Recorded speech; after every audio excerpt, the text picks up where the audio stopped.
About to watch the Batman with my cousin. Let's see how it is. 3 hours later. Just finished the Batman. Oh my god. Movie's insane. What'd you think? Yeah, it was real good. I encourage everybody to watch it. Yeah, oh my god. It's insane. We'll break it down a little bit more but when we get to the house, but oh my god. Insane. Okay guys, so we finally made it home from watching The Batman, and I absolutely love this movie, man. I think it's definitely one of the best in this genre. This movie's definitely gonna be a contender for like favorite movie of the year, at least when it comes down to superhero comic book movies. Absolutely loved it, man. Absolutely insane. Now this video is gonna be more about there's gonna have a few spoilers in here, so if you haven't seen the movie, highly suggest stopping and going watch the movie and then coming back. But not really. I don't really dive into like the hugest spoilers that happen. There's a few scenes that we're gonna touch upon, that we're gonna talk about. Either you probably seen in the trailer, or leaked set photos, or things like that. But there is one particular scene that we're gonna talk about that is the absolute must. That happens is basically a cameo that shows up towards the third act in the movie. We're definitely going to talk about that. So if you don't want to get spoiled with any of that, you want to go in as blind as possible, kind of like how I did. Highly suggest stopping the video, watch the movie, then coming back and hear my thoughts on it. So there's that. But like I said, I absolutely love this movie, man. It was so good. We're gonna break it down from performance and all that, but I feel this movie, to describe this movie, is basically a psychological thriller mixed in with a little bit of comic book accuracy elements that with this movie. I mean, I feel like they took parts, or not took parts, but had inspiration from some of the comics, some from video games, some from the animated TV shows. I mean, there's so much inspiration. Like you could pick and choose. Like, oh my god, like that. I know that part of the story, or I know this part of the story. Like that's from The Longest Night, or that's from Hush, or So there's that. I mean, that's why, in my theater, first of all, my theater was really, really quiet. There was one exception, though. There was one guy who, when Catwoman revealed her basically her origins, the guy's like, "What the f? What the f? Like, what's happening?" And I sat there and I was like, I thought about it. I was like, "Oh yeah, that's from The Longest Halloween." We finally got like her origins, who's her father, and all that. So there's that as well. But with me, I was reacting to stuff like when that scene I was talking about a little bit earlier.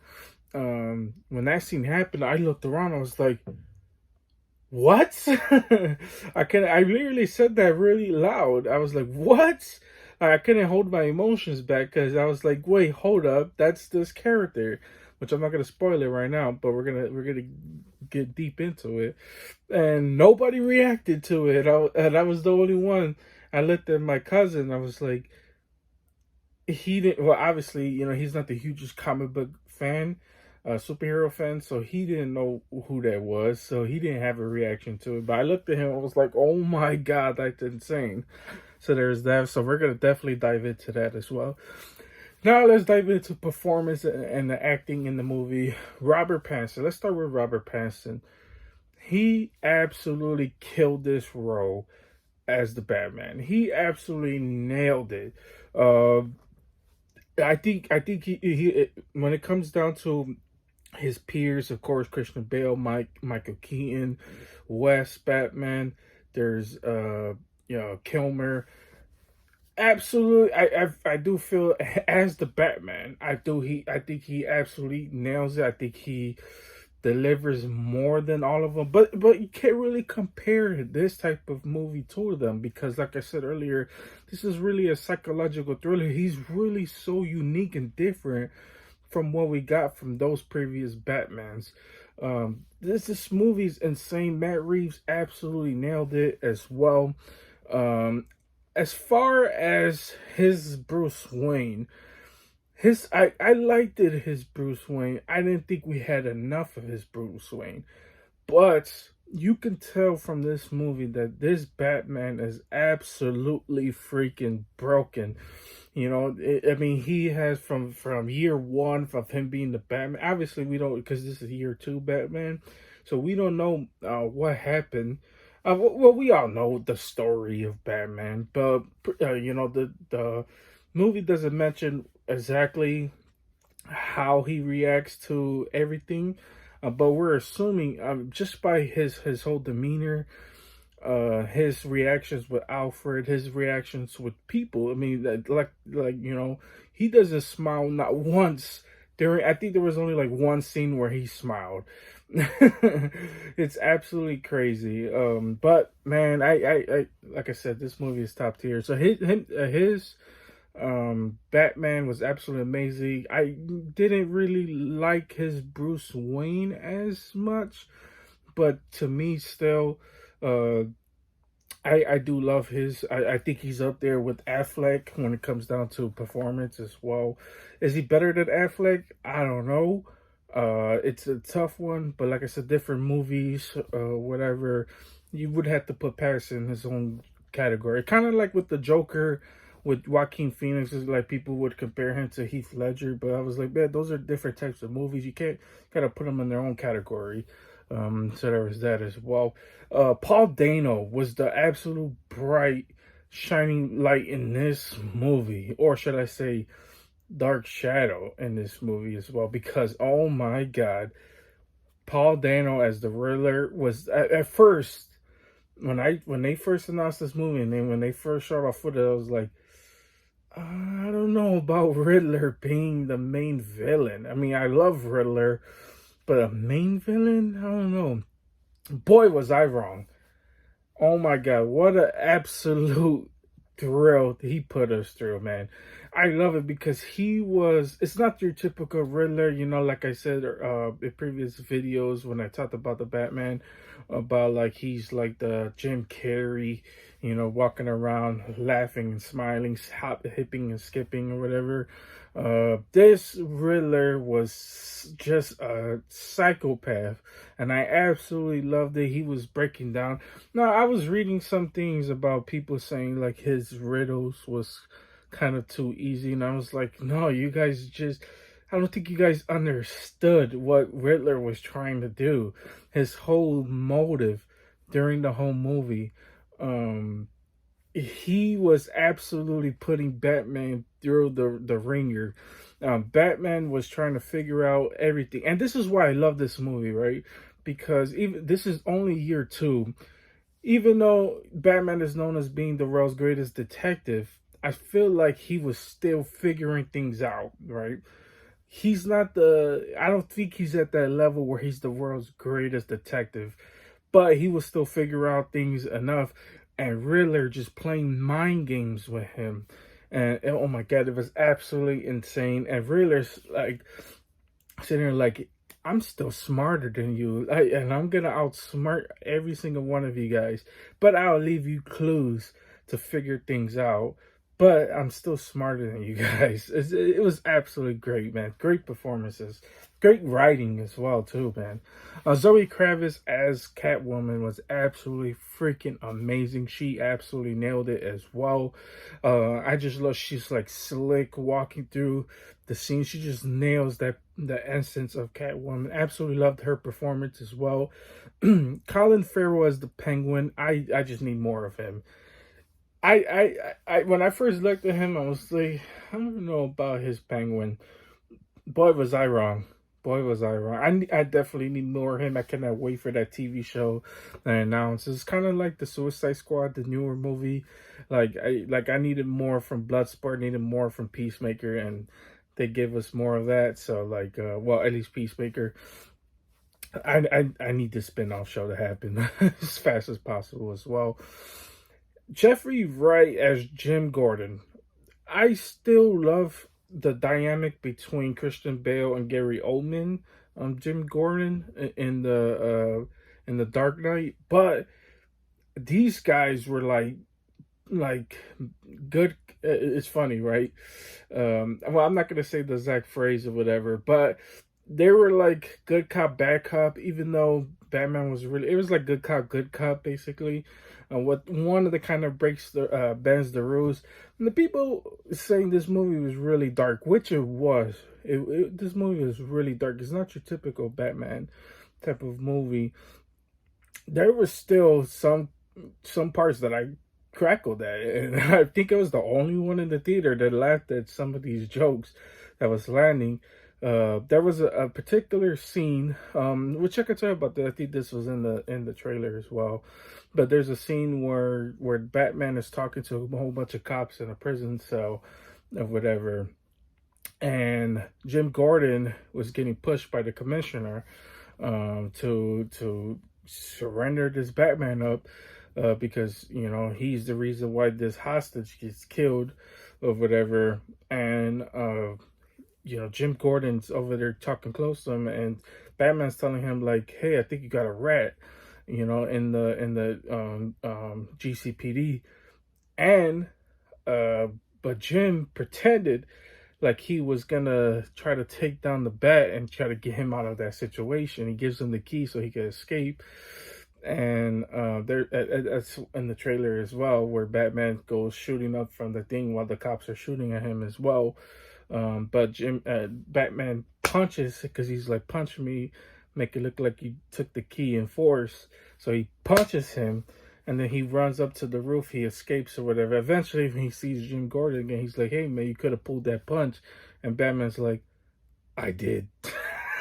That was so, to me, that was hilarious. I absolutely love that scene. Now, I was the only one that crackled at it, but like I said, my theater audience, definitely not the type of theater audience you would want.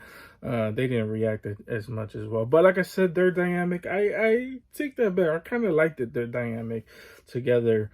I still love Gary Oldman's Jim Gordon, but that's just a preference. So there was that as well. The music. Let's talk about the music and the audio. First of all, let's talk about the score actually first. The score was absolutely amazing. It was by Michael, always forget how to say his name, Giacchino. Oh my god, the score in this movie was so freaking good. It was so good that I bought the soundtrack. I was like, I gotta listen to the soundtrack every day, because oh my god, it's absolutely freaking amazing. Just the scenes, especially the scenes where Batman is walking out, or when he's doing the fighting scenes and you could hear the score. It's like every time he would punch someone, you could hear the theme just gets louder, then it goes back down, punches someone, gets loud. Oh my god, it's absolutely insane. The directing, everything, man, just oh my god. The composing, absolutely insane, man. I think they absolutely nailed it as well. The audio visuals, right? The first time seeing the Batmobile, oh my god, absolutely insane. Now, if it wasn't my particular favorite Batmobile, I would say that I still love the uniqueness of the Tumbler, because that was absolutely insane. But this Batmobile was absolutely great. You felt the presence of this Batmobile before it even entered the scene. You felt it because it was revving Batman was revving the engine. You felt that. And in this particular scene, you guys seen this in the trailer as well. He's gonna chase after the Penguin. When they notice this Batmobile and it's, you felt that, and I was like, oh my god, I never seen how interest to a Batmobile is this freaking epic. Like, what in the world is happening right now? Absolutely insane. Absolutely loved it as well. My favorite parts, though, and this is the brilliance of Matt Reeves, is when Batman, and this is when it comes down to visuals, and even the audio too. Visuals. When Batman, say, in the trailer, there's some street thugs, they're picking on this one guy or whatever, right? There's certain parts where they will turn the camera to a black shadow, and you just felt the presence, and that there's a Batman hiding in those shadows. and you could feel it. Even when they would hear when the street thugs would hear walking, they would hear the sound of the boots walking, but they don't show him. They just feel the presence, like, oh my god, what is coming towards us? You know somebody's getting their ass kicked. You know that. And you could feel the brilliance of this particular scenes. It's You could feel the presence when these guys are about to know, like, oh, you guys are in for it now, because just vengeance is coming to you guys. And then they'll show the scene where Batman is walking slow towards them, and they'll put the camera back on those guys' face, and you can see the reaction to them, like, what in the world? Now, the brilliance about this movie too is that people know Batman exists, and Batman ain't trying to hide. I mean, yeah, he's hiding in the shadow, but people see him on the streets. People see him all the time. So people know he's out there. And the fact that people are still doing crime and all that, but knowing that there's a Batman out there just adds an extra level of terror, because they're like, hey, get this done, get out of here, you know? So there's that before the Batman shows up and wreaks havoc. But I absolutely love that. The sound of the Batmobile, the sound when he's walking out of a shadow going towards whoever he's gonna take down, absolutely freaking insane as well. Now let's talk about the first, the second, the third act. I love the first two acts. The third act, though, let's talk about that third act. I could understand people's arguments about the third act of the movie. There's some scenes that particularly could have been taken out. There's some scenes that pacing issues, but I was watching the John Campea show, and Robert Meyer Burnett, who's one of my favorites on that show, was talking about how those scenes needed to happen because Batman wasn't just representing the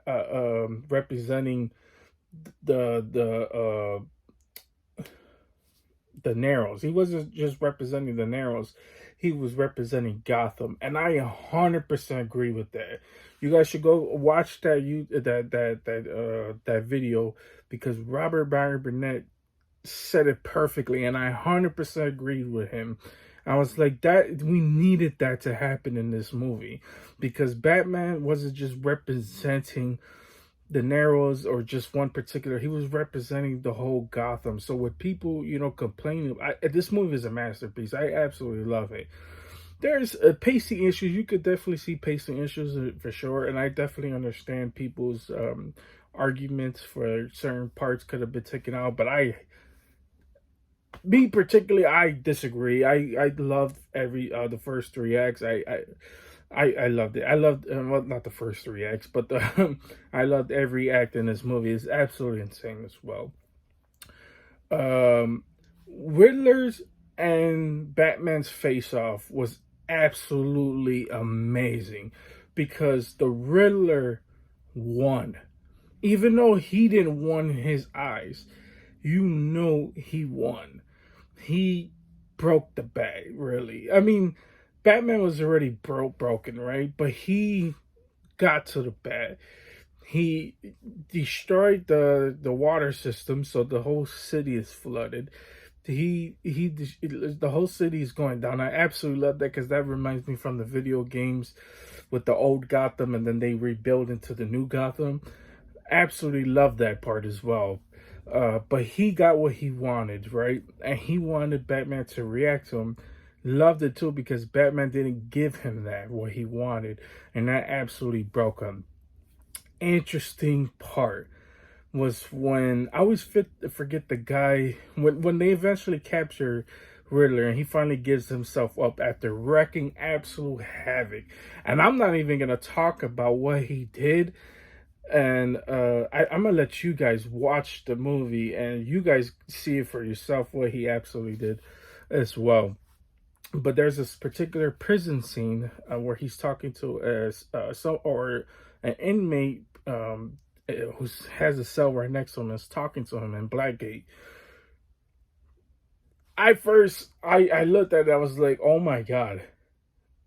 When I saw his face, it looked kind of deformed. So it was either two guys I thought of. I was like, that looks kind. When I first saw him, I was like, that kind of looks like Riddler. So when he starts talking, he had like this Riddler type voice. So I was like, oh, okay. And plus, he had like crazy hair, whatever, kind of standing up. This Riddler has kind of like a deformed face with one side being normal, then the other side being messed up, and the hair kind of standing up as well. But then the wording and the message he was saying, I was like, that's the Joker.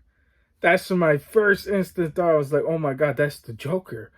And then he starts laughing, this menacing laugh, and I was like, "Oh my god, that's the Joker!" And I looked around to people, nobody reacted to it, and I was so mad. I was like, "Did you guys not just see that? That's the Joker!" Like I thought there would be more of a big pop to it. Apparently not. My theater was absolute trash, but absolutely insane as well. Now let's see if they use him in future films, because we know this is getting a sequel, hands down. Or even on the TV shows. Let's see if they use him. But absolutely insane, man. Absolutely loved it as well. I just thought, to end it off, I just thought this movie was absolutely insane. Oh my god. It's crazy. I need to see this movie again. It's so freaking good as well. Let's talk, before we end this video, let's talk about the low points though. So, the lowest points of this movie, which wasn't a lot. I mean, this movie is really freaking amazing. But the low points I did have was Bruce Wayne. I feel like we could have used Bruce Wayne a little bit more. Now, as far as am I saying Robert Pattinson did a horrible job as Bruce Wayne? No, that's not what I'm saying at all. But I do feel his relationship with Alfred, even though Andy Serkis's Alfred was absolutely amazing, and he was pulling up on any of Bruce Wayne's crap during the movie. And you could tell this Alfred went through the ringer. I love that. I like the Alfred Pennyworth TV show, because it shows you a different side, the special forces side of Alfred. You could tell that's that Alfred, not the typical Alfred that we see in the past, which I feel like everyone who's played Alfred has been absolutely top tier. But I'm saying this Alfred was, am I saying he's my favorite? I don't know about that. But I love his relationship with Bruce Wayne could have been expanded upon a little bit more.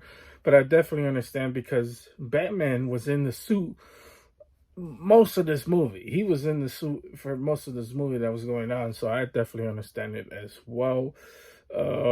The Falcone story was probably one of my lowest points in the movie as well, just because, and don't get me wrong, I think I believe his name is Johnny Turturro or whatever.